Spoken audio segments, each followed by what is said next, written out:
ating Vice Mayor, Vice Dodot, ating Sangguniang Panlungsod, mga konsi, sa lahat po ng mga kasama natin mula sa lokal na pamahalaan, mula sa BFP, BJMP, at iba pang mga ahensya ng nasyonal na pamahalaan. Muli po, magandang umaga sa ating lahat. Isang announcement lang po na handa na po tayong lumipat sa ating temporary City Hall facility. Alam ko yung ibang mga opisina na medyo malaki na yung mga crack o gumagalaw kahit walang earthquake, ay talagang excited ng makalipat. Namely, yung legal department natin, palagi nagtatanong yan. Kasi kahit intensity 1 lang nung nakaraan, di ba? Nung nakaraang linggo, nag-intensity 1. Talagang sobra yung paggalaw eh. Parang hindi lang intensity 1. At yung mga iba pang siguro yung DRMO din. Dahil nandun rin yung mga nasa C3 po natin.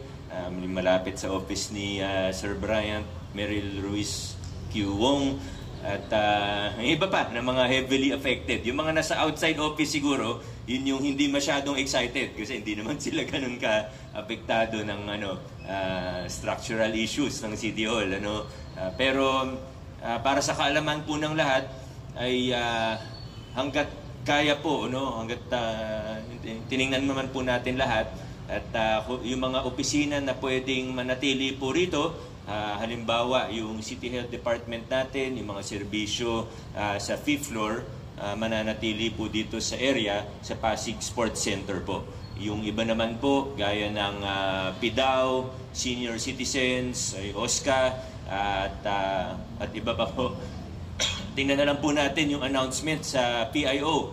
Kung may para sa mga kliyente po natin o para sa mamamayan na may office na sasadyain po nila, check na lang sa PIO kung nandito po ba, kung ililipat ba sa temporary facility, at kung kailan ba siya ililipat, kung sakali man na ililipat po siya.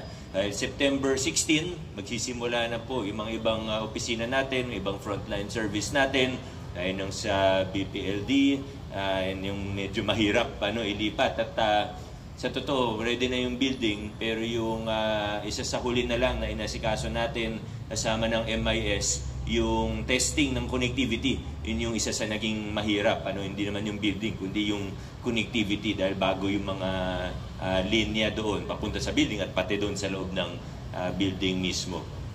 Hindi po natin sabay-sabay ililipat yung mga temporary offices natin. For practicality sake lang po, para matesting din kung okay na ba talaga, matesting pati yung connectivity. So unti-unti po starting September 16. Kaya po September 16 at hindi ngayon mismo ay para magbigyan din ng time ang ating PIO at iba pang mga opisina sa information dissemination. Inaasahan po ang kooperasyon ng lahat, konting pagtiis lang po dahil ito naman po ay para sa lahat at pakikinabangan naman po natin lahat ang mga susunod na hakbang po natin. Maraming salamat. God bless po sa ating lahat at adjourn na po tayo.